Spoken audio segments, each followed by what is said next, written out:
एक कंपनी जो छोटे से गैराज से शुरू हुई, वो कंपनी जो कभी father of personal computer revolution मानी गई और आज दुनिया की सबसे वैल्यूएबल कंपनी में से एक है।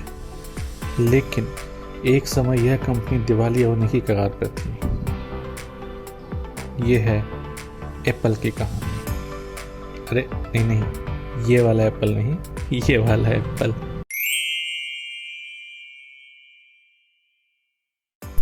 एप्पल कंप्यूटर की शुरुआत हुई थी 1 अप्रैल 1976 को। फाउंडर थे स्टीव जॉब्स, स्टीव वोजनियाक और रोनाल्ड वेन। गैराज से निकली एक छोटी सी सोच ने दुनिया बदल दी। पहला प्रोडक्ट था एप्पल वन, जिसे स्टीव वोजनियाक द्वारा असेंबल किया गया था। इनके फाइनेंशियल सपोर्टर थे माइक मार्कुला। एक साल बाद 1977 में एप्पल टू लॉन्च किया गया। इसके बाद 1980 में कंपनी का IPO लाया गया। कंपनी के एप्पल नाम के पीछे भी एक इंटरेस्टिंग स्टोरी है। कहा जाता है कि स्टीव जॉब्स रूटीन डाइट पर थे, तो उन्हें ये आइडिया आया कि एप्पल एक बहुत ही कॉमन नेम है, एक ऐसा नाम जो कि लोगों के दिमाग में आसानी से जगह बना लेगा।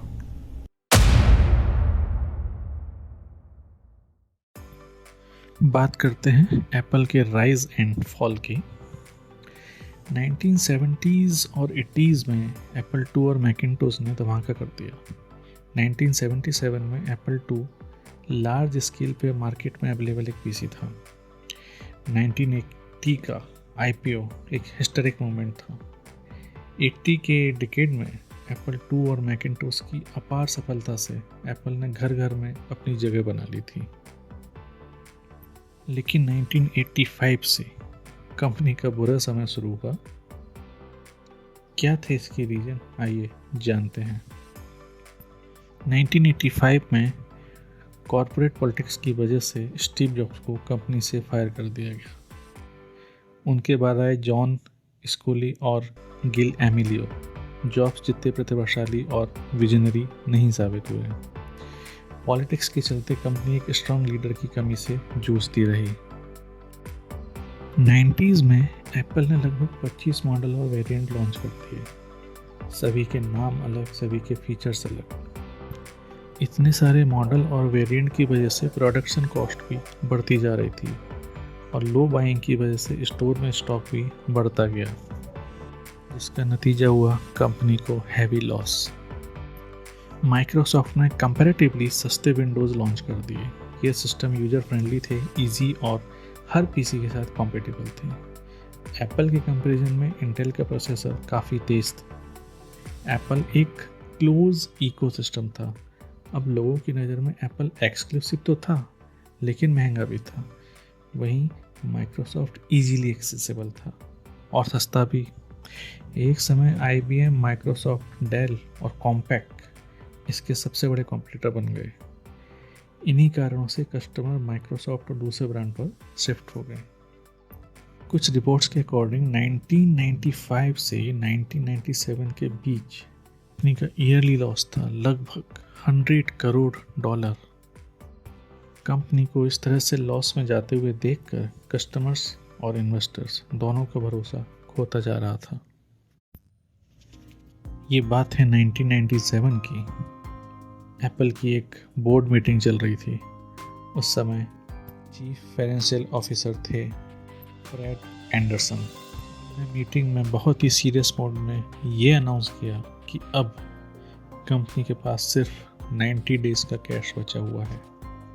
कि इस अनाउंसमेंट के बाद पूरे रूम में पिन ड्रॉप साइलेंस था। वो कंपनी जो एक समय सिलिकॉन वैली की जेम कंपनी थी, स्टार कंपनी थी, उस कंपनी का अस्तित्व अब पूरी तरह से खतरे में था। कहा जाता है माइकल डेल, जो उस समय डेल कंपनी के थे, ये तक स्टेटमेंट दे दिया था कि यदि मैं एप्पल कंपनी चला रहा होता तो इसे तुरंत बंद करके इन्वेस्टर्स का पैसा लौटा चुका होता। उस बोर्ड मीटिंग के बाद हर कोई यही सोच रहा था कि क्या यह कंपनी दोबारा खड़ी हो पाएगी या फिर ताश के पत्तों की तरह बिखर जाएगी।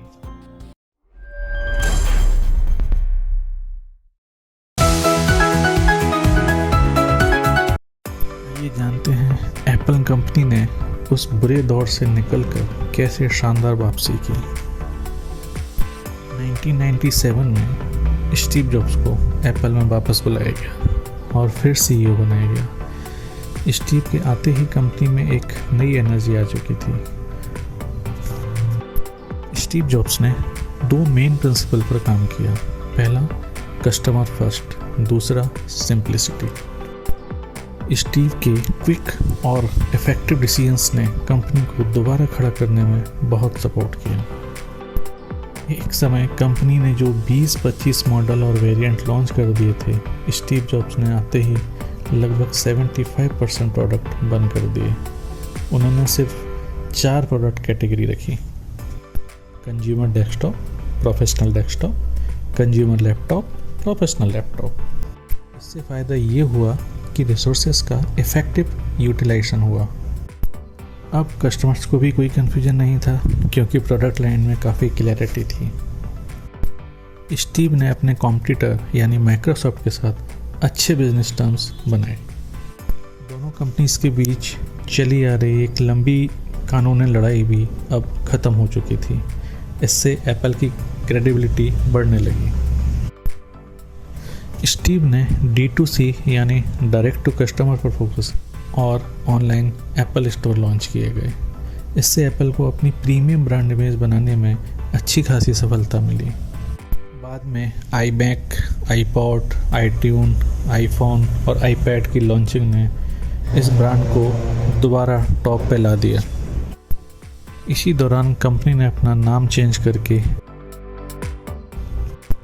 एप्पल इनकॉर्पोरेटेड रख लिया। स्टीव जॉब्स एक विजनरी लीडर थे। 5 अक्टूबर 2011 को उनका निधन हुआ। स्टीव जॉब्स के बाद टिम कुक ने सीईओ का रोल लिया। उन्होंने सर्विस और वेरिएबल्स पर फोकस किया, जैसे एप्पल वॉच और एयरपॉड्स। उनकी लीडरशिप में एप्पल लगभग $3 ट्रिलियन मार्केट कैप क्रॉस कर गया।